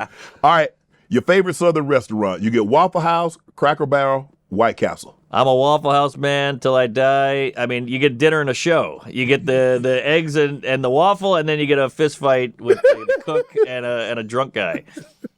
You ever eaten at Cracker Barrel? Oh, yeah. I ate there like 2 weeks ago in San Antonio. So I'm trying to figure out, so if you like those places, because they, it's not like they got a whole lot of, veggies on the menu. The veggies on the menu are smothered. Yes. Diced and scattered. Yeah, I mean, I walked out of there with type 2 diabetes. I mean, my ass was in a wheelchair, but boy, it's good. Yeah. And the waitresses are real. They look like the food. They're slow and gelatinous. I love it. I love Cracker Barrel. So being in New Orleans, obviously the cooking down there, because ain't a whole lot of healthy eating and no vegetarian dishes in New Orleans. It's all so you fried. got jambalaya, you got gumbo, Yes. you got etouffee, you got boudin. You know it. Yes, you got the king cake. And Yeah, you got the po' beignet. boys. Yeah, yes. Yeah. Were It's you, heavy. Were you a fat kid? I was a fat kid. Yeah, I was. And my mom's a big foodie. She's a big cook. She Right. has all these cookbooks she wrote, and so she was whipping up all kinds of stuff. And she's an Italian lady, so she's like, eat. So I definitely was a chubby kid. So you started losing weight once you got out of New Orleans? Well, I hit puberty and I started losing weight, but yeah, I started working out and stuff. But once I got to New York, I was so poor, I'd lost a lot of weight. Did you ever get body shame? Was that a thing? Oh yeah, but I had crooked teeth. I was chubby. I had big fro of curly hair. So yeah, big body shame. You compared the hot dog to America. You said it's a perfect symbol for America. It's enjoyable, but the more you look at how it's made, the less you want to know. Oh, ain't that the truth? Well, it goes back to what I was saying. I think we know. You eat glizzies? Huh? You eat glizzies? What's glizzies? That's what they call a hot dog. I don't know glizzies. Yeah, you eat hot dogs? Sure. Is that a local thing? No. Glizzies. Yeah. Sounds. Yeah. All right. So, I'm just saying, you like, yeah, I eat them. all right, it's a drag queen I know named Glizzy. All right, this is news to No, me. but I don't. But that's the thing. I mean, men supposedly can't eat hot dog, especially out in public. Oh, got it. Because if you eat one, they gonna put you on the net. So I'm just telling you, just be careful. Right. Okay. I don't eat. I just suck on them and then throw them away. So yeah, but why would you say the hot dog is kind of like America? Well, because it's once you learn more about the history, you're like, oh damn. But that's kind of how life is. The more you learn, like you don't want to know your wife's body count. No. Like I remember I voted for Obama, and then some guy I told him he's like, that guy drone striked like 1 million Muslims, and I was like, I didn't want to know that shit. You don't always want to know. I didn't want to know my wife's body count. I didn't want to know his either. Both involve a lot of brown guys. You think about what's going on in not only just America but the world. Can it be fixed? Can it be solved? I wonder that all the time because and I hate to sound like an old boomer guy, but like I feel like in the 90s we were getting there to like racial harmony. People are chilling out. Well, sure, we had OJ, we had Rodney King, but we were getting to like you just lived. Now everything is political. Everything is what side are you on? Where are you at on this? Where you got to have a take on everything. And then I watch the news and I don't know if we're meant to have this much negativity coming at us. Right. Part of us, I think, likes the shit, and we live for it. We want the dirt. We want the slop. Yeah. Like I saw, Bill Burr. He made a joke on SNL, and somebody called him a racist. Right. And then they tweeted that Bill Burr's a racist, and then this guy under-tweeted it and said, his wife's black. And then the guy went, well, some people marry black women because they're racist because they want to dominate. And you're like, dude, Why do you want him to be racist? If you hate racism so much, you should be going, oh, shit, good. I didn't know his wife was black. Thank God, one less racist on the planet. Right. But instead, you're like, oh, well, let me double down. And I think it's this weird thing where we want shit to be bad almost, so it gives people a personality because now they can be an activist, they can fight against something, even though they're fighting fake things that aren't real. Paper tigers. I agree. Racism. You said, I would rather be on a plane with a Muslim than a baby. That's a pretty good tweet. Them babies, man, they be, whew. Oh, it's the worst. You should have to pay double. Yeah, they should do baby air. Have a flight just for babies, And look, I got a kid now, and I've had him on a flight, and he's yelling and screaming. I get it. So I've been on both sides of it. Are you like... Oh, yeah. It's the worst feeling. I'm smothering him with a pillow. I'm holding him upside down, whatever I got to do. Or it's like somebody would, they have a dog on the plane and the dog is barking. Or the cat's meow, and I'm like, oh my God. I feel so sorry for the person because when you pay that kind of money for fur, you want peace and quiet. Yes, exactly. And then all of a sudden the dog is barking, the cat's meowing, or the baby's crying. It's like shh. Like they'd have emptied out everything in their purse. Yes. He got all the treats from the snack cart rack, and he's still. And you're getting everybody's giving you the half look, like, come on, what are you doing? The dog and the cat, I say throw that out the window. But the baby, I get. You don't need the cat with you. Do you feel like? And you mentioned this. You're like, you know what? I think a lot of what's going on is to keep us fighting amongst each other. Yes. While they do a great job of robbing us blind. Totally. I think that's a big part of it, and it's working like a charm. It is. And we got to disconnect a little. And I think when people see each other face to face, real shit kicks in. Humanity kicks in a little more. And no one's doing that. We're doing less face to face. You said the only people that doesn't complain are little people. Why they don't complain? Why? I mean, you have a joke about everything. Yeah, I do. I cover every group. Well, little people, every group is a victim. Every group's a victim, but you never hear little people going, what the f***? What about us? Yeah, we don't have access, or we can't do this or that. They've never said lower the toilets or make the light switches lower. Like, little people have a f***ed up life. They have a tough time getting a job, but they never complain. You got to give it to them for that. Rush Hour, the movie content disclaimers. Do you put disclaimers on your stuff? Like some of this stuff might be offensive. I don't. If Netflix might, but I don't do that. But what about Rush Hour? I think Chris Tucker's a genius, and content before opening credits. Oh yeah, that's right. They got to do that now. They do it for smoking now. Do they? Yeah. So that shows you how much shit's changed. So if somebody's smoking in the movie, they got to put smoking in the, it's like adult language. Yeah, I understand, like nudity. Yeah, I understand that, but smoking? Yeah, because it's harmful to kids or whatever. Isn't that wild? Them kids probably doing a lot worse than smoking, I promise you. That's true. I mean, I don't even really see kids smoking like that when I was growing up. Yeah. Kids used to be small. I mean, you had recess, you had an area you could go through and you could smoke. Sure. But I don't see kids smoking like they did when I was a kid and when I was coming up. No, smoking and drinking are way down, but the vaping is up. Yeah. Vaping's up, mushrooms are up, a lot of that shit, a lot of anxiety, Xanax, Oxycontin, all that shit is up. But they used to, I mean, you could smoke in a restaurant. Would you like smoking or non-smoking? Yes. I mean, but you put me in a non-smoking, but I'm back to back with a guy that's smoking is blowing up. They used to allow you to smoke on the plane. I remember that. Yeah, you had those little ashtrays in the handle or the armrest. Yes. Yeah. Now I'd say we got Ozempic. Are you doing the Ozempic? We could do a book on Ozempic. But now I had the fat guy on the way here. I had the fat guy like all in my seat, and I'm like, this is like smoking because now I don't mind if you smoke, but now if it's with my life, now we got a problem. This is secondhand fat. You're all in my shit. So maybe we should have fat sections. I don't know. We got Ozempic now. There's no excuse. You in first. How's the guy all in your seat and you in first? I got a ticket too late. Oh, you got bumped? Yeah. Damn. That's all right. I can take it. You asked Blake Griffin about code switching around black people and white people. Mm-hmm. Do you believe it's common? Oh, yeah, I think so. I think we code switch all the time, but the black-white is the most obvious. Like, yes. When I'm around my mom, I'm not talking the way I am with you. Right. And that's a code switch. Yes. But I think white and black culture is so strong. Uh-huh. Each of them is so strong that it's obvious, more obvious. Right. So when you run your black friends, you're like, hey, dog, check this out. Let me holler at you right quick about something. No, I don't do that. That's crazy. Where are you at on the wigger? I don't know if that's the correct term. What do black guys think about the wigger? Because I look at it like I like carrots and I hate carrot cake. I like black people, that's carrots, but I hate carrot cake. Right. That's I don't like carrot cake either. I really haven't been around because the white friends I have, they're white. Yeah. That's their place. Right. And when I get around them, I'm me. I don't get out of oh, I love what you've done with the place.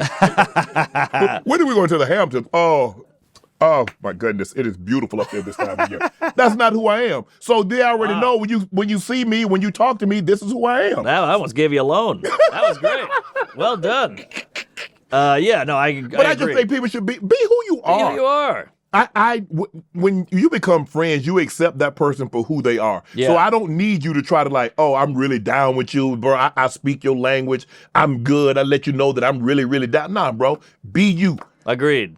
But I guess they feel like I got to show him that I'm down, that I'm cool, that nah, bro, it's unnecessary. But I mean, look at Gavin Newsom. He's in hot water right now. Do you see that whole thing? Oh yeah, something about the SAT. Yeah, he's like, oh, I'm just like you. I can't read or whatever. And you're like, what are you doing? Or Hillary Clinton with the hot sauce. It's all as a honky. It's all very embarrassing. The N-word. Do you think there is ever a situation where it's okay for someone of the opposite race to use that word? Well, it's tough because when I was a kid, my black friends would with me and be like, "Come on, say it," and it was a joke, but they'd always yell at you to make you say it, and you'd have 6 of them going, "Say it, say it." It was very uncomfortable. But I don't know. I just don't do it. I don't. There's so much venom in that word, So Yes. Obviously the songs are a little tricky, in every rap song we all love. You want to go, and maybe you say it alone. Right. But I don't partake. I mean, I don't listen to what people say in a movie or what they do in the movie and think I can recreate that in the real world. So just because someone, I mean, you might call, hey baby, you call your wife, hey baby, hey honey, hi sugar plums. But if another man call your wife that, you gonna feel some type of way. That's a good point. You like, hold on now. You know him, honey? Right. So why are you calling you baby? Why are you calling you sugar? That's a good analogy. I've never heard that take. Yeah, so hold on. So I just think the thing is, and every group have a way of communicating within their subgroup. Mm-hmm. Gay people have a way of communicating with gay people. Yes. Trans have a way of communicating with trans. They might say something. Women will call each other the B word. I wouldn't dare think about calling a woman that. Mm-hmm. Just because I hear someone else talking in their subgroup, how they talk. Oh, now when he said it or she said it, I should be able to say it. Right. Gay people call each other gay and derogatory terms all the time. That's them, and that's the way they communicate. Yeah. Just because they communicate like that, I'm not in that subgroup. What makes me give me the right to feel I can because they can? But would you do it behind their back? No. Uh-huh. Nah. I don't know. I got some texts. Right? Yeah, I agree with the N-word. My whole thing is, how about a little credit for coming up with it? Oh, dear. All right. No, I'm just fucking around. Dave Chappelle. Yeah. Love him. I don't know. Carlin, there have been guys that could weave a story, but nobody in the last 30 years can do what Dave Chappelle does. Probably the best orator in my lifetime, and I just hung out with him in his club in Ohio, and we got pretty drunk together, and it's just me and him at his bar in his club at 2 a.m, and just the stories there are great.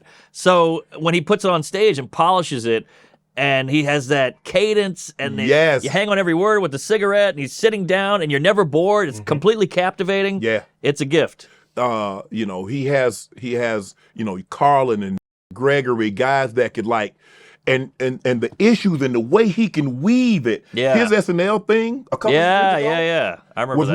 Was one of the great monologues ever. Unbelievable. And his specials, the way he but here's the problem. This is what makes him so great. Because he has what they try to take from him, he never valued it. Right. So he didn't care about Hollywood. Well, we're gonna do this. I don't care. Yeah. Because guess what? They got this thing called the internet. I can just go to here and say, you know what? I'm going to be performing here. Yeah. And 20,000 tickets gone just like that. Exactly. So, and the way he can weave a story, man, his last 3 or 4 Netflix special is as good as you've seen a stand-up weaving in and out of traffic and not getting hit. Yeah, he's the best because we've all seen specials where like this is good, but half an hour in, I got it. Yeah. But I couldn't turn it off. No. And so I do miss kind of the sillier Chappelle. Yeah. I like the silly stuff, like Killed Him Softly and For What It's Worth. But I mean, you can't deny the talent. He's unbelievable, and a nice guy and a good hang. he got some flack because they said, well, Charlie Kirk was this white generation Martin Luther King. Yeah. I don't know about that, but okay. Yeah. Well, I mean, he had to do that joke. That's right there. Yeah, it's in his wheelhouse. Conspiracy theory. Are you a conspiracy theorist? Not really. I don't think too much about everything enough to have a theory on it. But is Epstein alive? Because people say he might be on an island. He might be somewhere in Israel. That's what I saw the bearded photo. So maybe, but again, I'm too stupid to make that's why I don't gamble. I can't make a call on that. I go, maybe it is, maybe it isn't. Right. What do I know? What about aliens? President Obama said they are real. Obama said that. They're just not in Area 51, but right. They are. What's Obama doing? Is he trying to trick us or get us off on another thing? But then Trump said it was like he shouldn't be saying that. So then that makes me think it's real. Yeah, exactly. So I don't know. It sounds like it's pretty real. You ever got into a fight? Oh yeah. Younger or as a comedian? Well, I've got into a fight as a kid a lot, but older I just got beat up. I got jumped 3 times in New York the first year. For what? Well, twice it was my fault. I don't want to give the whole story, but it was always like a mugging or something. But one time I was so drunk in Hell's Kitchen, I was like cold. I've been drinking all night. Brooklyn's so far away. Let me just take a little nap in this doorway, and then I'll eventually go back to Brooklyn. And I woke up to a bunch of guys going through my pockets, and he goes, "He's getting up." And he hit me, and I went out again. And they took everything. They took my joke book, my keys, my pen, my wallet. What they gonna do with the keys? I know, exactly. Well, they had my ID, too. Yeah. But, they took everything. Getting back home was I had to jump the turnstiles and run home and all that. But, I know they didn't take that watch off you, because that Cassie, this is $10. Still ticking. I've had this since the Reagan era. But, then I got jumped in Crown Heights. I saw 5 guys shooting dice on a court, like out of a movie, drinking 40s. And I was like, let me cross the street. Why'd you go roll with them? Tension. I know, I should have. They had the cardboard box and everything. And I was like, I'm gonna avoid them. I get down the street, and this older guy, he had a white beard, old black guy, and I had an iPod at the time. And he goes, give me that radio. And I was so drunk, I was like, it's not a radio, it's an MP3 player. And he yanked it, and I yanked it, and he picked me up, and he started banging me against the old man did that? You let him do that? Well, I was hitting him and kicking him, but he had me. My legs were dangling, and I was kind of in shock. And those 5 guys ran over and beat the hell out of him. Oh, they helped you? They helped me, and my iPod hit the ground. I grabbed it. I said, thank you. I mean, they were kicking this guy in the face. And I asked a cop later, and he said, those guys were probably drug dealers, and they can't have a white kid getting killed in the neighborhood, so they had to step in and make a decision. Wow. Crazy.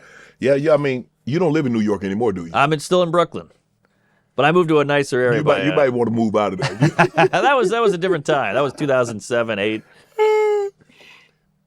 Have you ever been booed? Oh, yeah. That's a horrible feeling. Just, I went in on a heckler too hard. Did you? And I got booed. He went at me, and I saw red, and I snapped, and I started shitting on the guy. And one guy in the back goes, hey, take it easy on him. And I was like, F you too. And I was having a bad set, and then the whole crowd turned on me. That was tough. So hold on. You talking about taking it easy on him. He started. I know. He paid to see me, and now he wants the mic. I have the mic. Well, we have a thing called papered rooms where you can't sell tickets, so that club gives tickets away. Oh. So you're getting randos coming in who are just like, I'm here for a show. You're lucky I'm here. Right. And so I got heckled quite a bit, and I went in on the guy. Following a comedian. Is there anybody like, Lord, I sure hope I don't have to follow him. I want to go first. I really do. I want to go first. I don't want to follow him. Oh, there's so many great comics like that. Gary Owen I would want to follow because he's so loose. He's in the crowd, and his material's good, but he can also do great crowd work. Yeah. And the room is his. Yeah. That's the guy you don't want to follow when they make the room theirs. Yes. Because then you have to come out and reset the whole thing, and that's a hard thing to do. It's one thing to have good material, but it's one thing to command a room. Who's the first comedian to put you on, to give you an opportunity to say, you know what, hey, I think you good, bro. Come on the road with me. Probably Amy Schumer.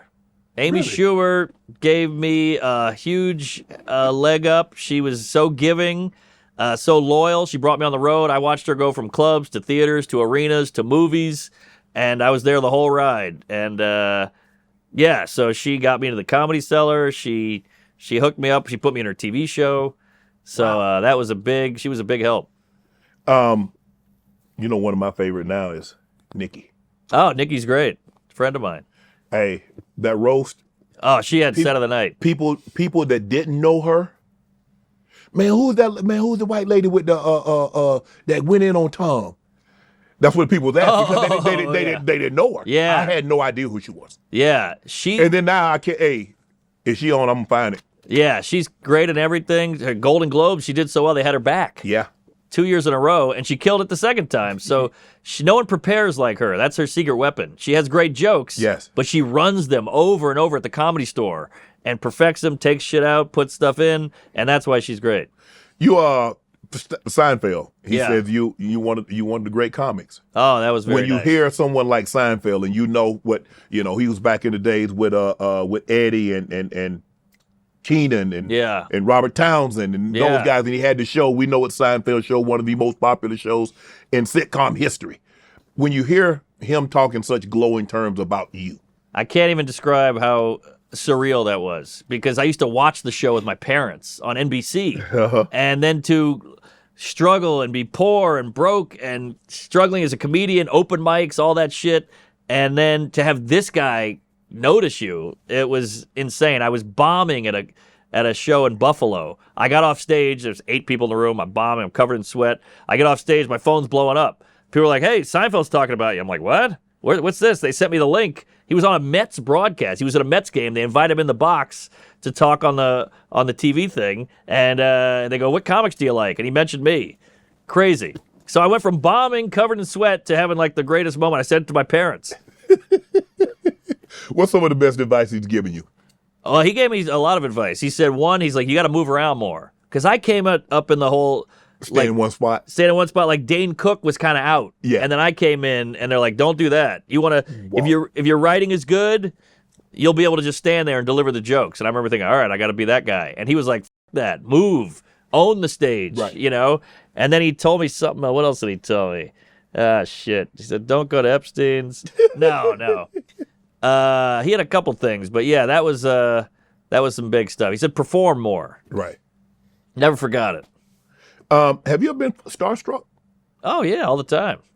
I'm always... You done met everybody now? No, I mean, to me, like I met Quentin Tarantino. That was crazy. Right. I met Seth Rogen. That was crazy. Chris Rock was my favorite in the 90s. And when I met him, I was like, this is crazy. And then Seinfeld, too, I was scared. But that's the cool thing about comedians. 10 minutes in, you're like, oh, this is just a normal guy. Right. Seinfeld's a guy who likes cars, comedy, and baseball. Not cars, Porsches. Porsches, yeah. Exactly. Porsches. Is there anyone that you haven't worked with that you'd like to work with? Oh, geez. Probably Scorsese. I have a real thing for directors. I went to film school for a little bit, and I love Woody Allen, Scorsese, Tarantino, Michael Mann, all those guys, Coppola. So I'd love to meet one of them. Woody Allen. I met Larry David. He was a hero, and I'd love to meet Woody Allen. I know he's controversial, but still talented. Yeah. What's your relationship like with Miss Pat? Miss Pat on. She's amazing. I love Miss Pat. We have a special rapport. She's done my podcast a few times, and we just hit it up. Yeah, we're like a yin and yang. Yeah. You know, and She's amazing. She's so funny. She's so raw and real, and we have a good time.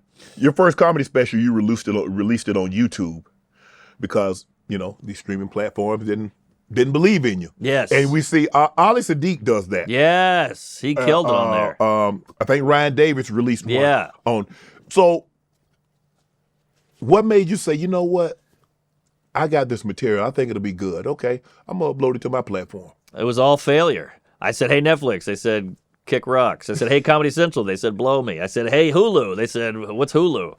And so I had to put it on YouTube for just failure's sake. There was nowhere else to go. Right. And it blew up. The pandemic hit, and it blew up. Yes. So that changed my whole career. I got bookings off of it. I got a new agent off of it. and it hit like 13 million views, and I was selling tickets everywhere. Yeah, and that was a nice little check from YouTube. Yeah, I mean, it's not what you think. YouTube's pretty low, to be honest. It's not Mr. Beast money. Well, I mean, back then, I mean, it's gotten because more people are getting involved, so it's driven it down some. But to shoot one of those, it cost me about $15,000. So I made that back after a little while. But you make it back on the road. Yes. A special is like a commercial for you. Because that's what. Yeah, you're right. You're right. So they be like, man, you know what? I didn't realize he was that funny, man. Hey, he gonna be in the area. Let's go check him out. And now YouTube is like another avenue. It's like Netflix, HBO, YouTube. Right. So now it's kind of oversaturated. Yeah. Is there a situation where you could? So once Netflix has it, you can't release it on YouTube, right?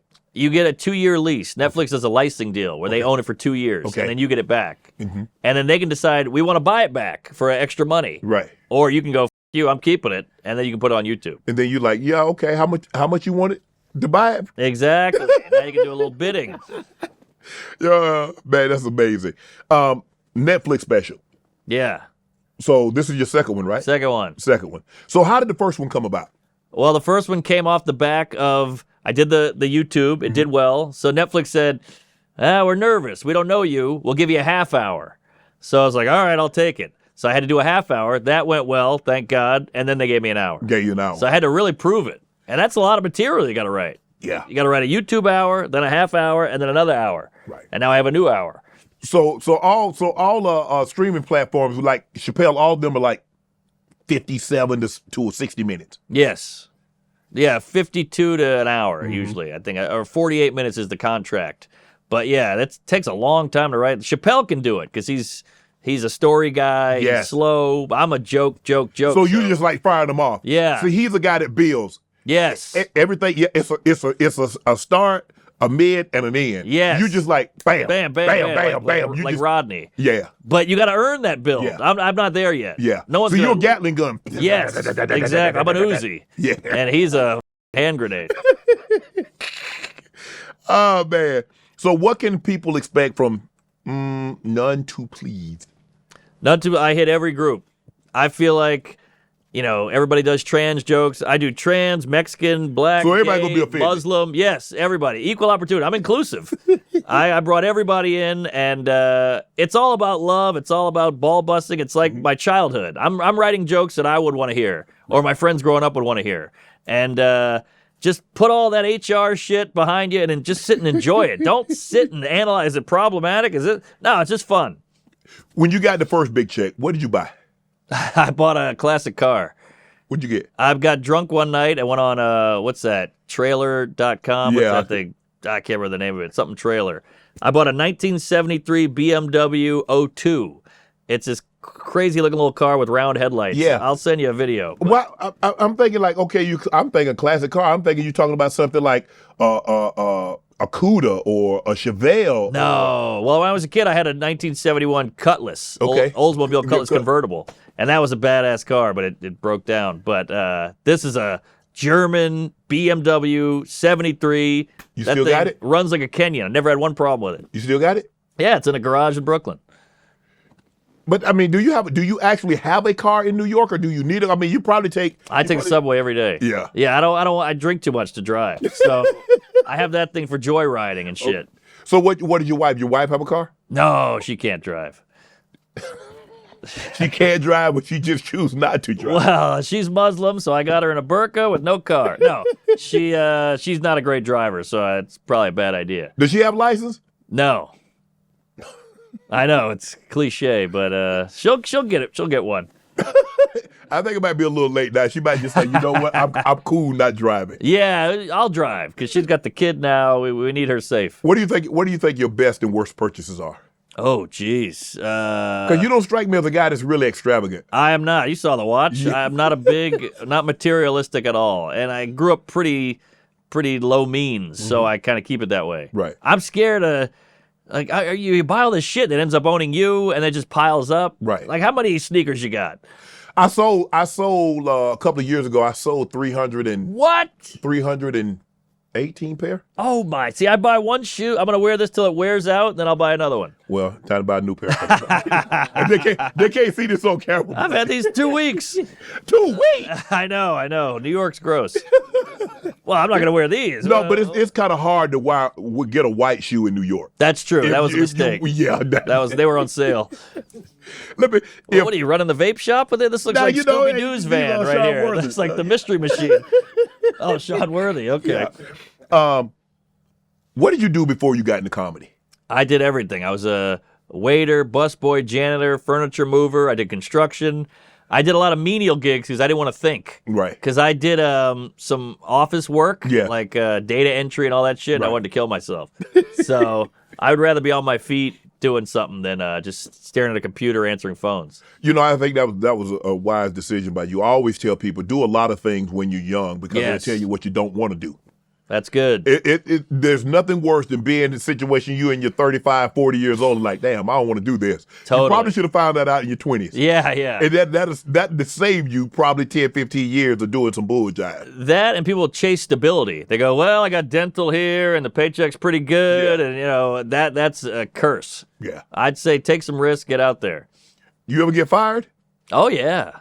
I got fired from a gig. I was a host at a AOL gig. It was a big Halloween show. A guy saw me at a show. He goes, I like your humor. You'd be perfect to host this show. And I said, great.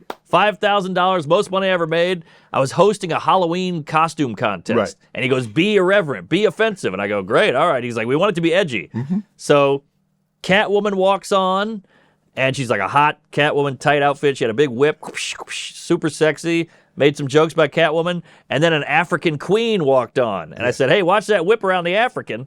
They shut the whole thing down.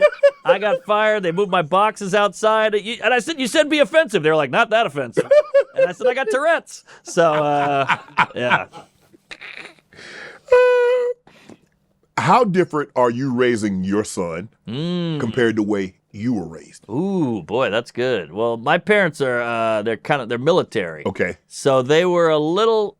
I don't want to say they weren't around, but they were a little. You do you, we'll do us. Right. And I think I'm going to try to be a little more hands-on. Right. I could have used a little more guidance. I think. You got a nanny? I do. Jamaican. Oh yeah, and I worry she's with my kid more than me. His first words, he said, "Yeah, man." What do you because obviously you mentioned about the gentleman that you had, that he taught you so much. Yes. A lot of things that probably you're going to want to teach your son what your father didn't teach you. Mm-hmm. But you being on the road so much. Oh, yeah. This lady might have. I know. He's already eating roti and oxtail. But I think I'm going to cool it with the road when he's older, because he can't even talk or walk yet. Right. So I'm going to, once he starts having a personality, I'm going to try to be home more. Right. But I got to make the money. True. You got to provide.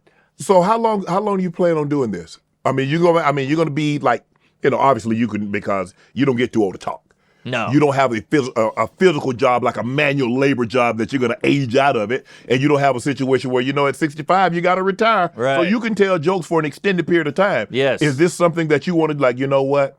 As long as I'm able to do it, the crowd, the audience finds me funny. Mm-hmm. This is something that I want to do. 100%. And comedy it's not like football where you can Don Rickles did it till he died. Yes. So I think, but you got Bob to Hope build. still had a sense of humor. Milton Berle. Exactly. So you always want to be able to do it. And I think to do comedy, you have to keep that knife sharp. Right. So I will do it as much as I have to just to stay sharp, but I will slow down. Hopefully I can do some movies. I wrote a movie with my friend. We were shooting it this summer. I'm trying to sell a show to Netflix. So I have other irons on the fire and my whiskey. What do you want the nanny to be able to teach your son? Kind of like what the gentleman taught you. Well, the Jamaican nanny is pretty, I don't want to say she's strict, but she's a lot more structured than you and your wife. Yes, exactly. And I think that's, sometimes I worry, like, damn, that was a little harsh, but I think that's good too, because it'll toughen him up a little. Right. What do you work on there? How do you try to make yourself better every day? I got a weird little routine. I think a little discipline goes a long way. I think what do you call it? Like consistency. Right. Like I do push-ups every day. I do squats every day. I do weights every day. And if I don't do it, I feel horrible about myself. So I think it's good to have, like I have a friend who does a cold plunge every morning. Right. And I go, what does that do to you? He goes, nothing. I just don't want to do it. That's why I do it. Right. And I think that's the key to life is like, if you can do a cold plunge first thing in the morning that you don't want to do, the rest of the day is easy. Right. So it's easy to put off everything. But if you can kind of wrangle your own brain and your own discipline, Right. then you're good to go. Wow. Does that make sense? Yes, it does. Okay. So is there any one particular area you say, you know what, I want to be better at this today than I was yesterday, and I want to be better tomorrow than I was today? Yeah, well, you want to be a good dad for sure, and you want to write a better joke today than you did yesterday. Right. And that's not easy because these jokes come out of thin air. You better say, be a better husband. And a better husband. Yeah, because your wife go see this and you're like, you didn't mention me. She knows, and I got her body down pretty good now. Do you ever open up? No.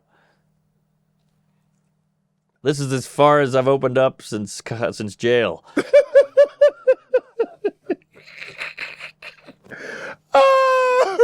Dude, when you're around your friends, and I don't know how many friends that you have that aren't comedians. Not many.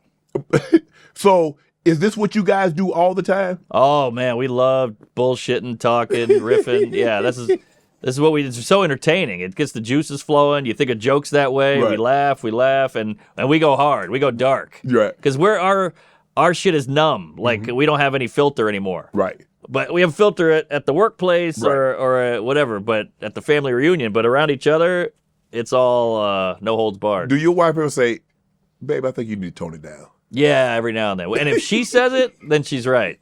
So. Because she knows you. Yes, exactly. She knows you. Exactly. And you're like, okay, babe, okay. Yeah. I think that's enough. Well, I do around the house, I do voice.